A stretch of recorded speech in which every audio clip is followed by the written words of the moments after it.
I bought this lift from the lift guys. I really liked the pictures and stuff, but I didn't know who he was and that, so I was a little bit leery. But I'm glad that I finally got one from him.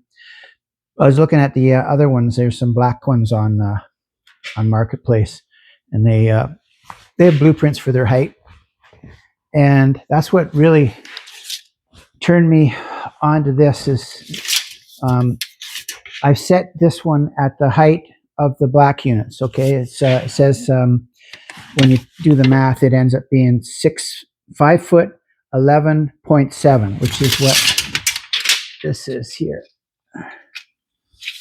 Actually, this side, that's actually 6 feet.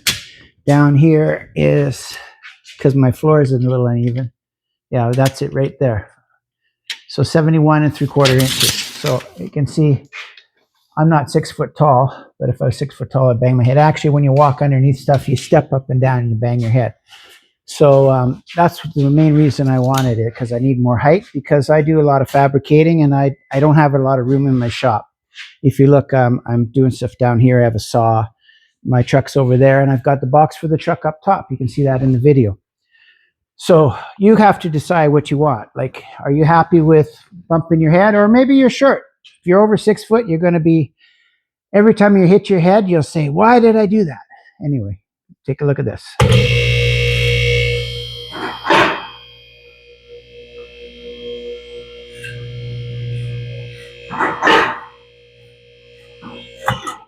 Okay, so now we'll bring it down to the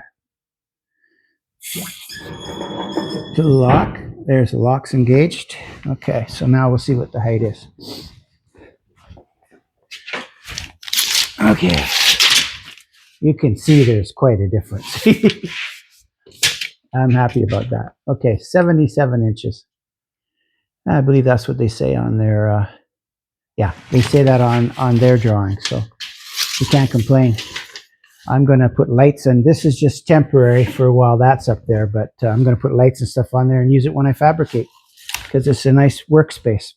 Anyway, you decide. I'm very, very happy, and I'm not getting paid for this. They deserve all the recognition they can get.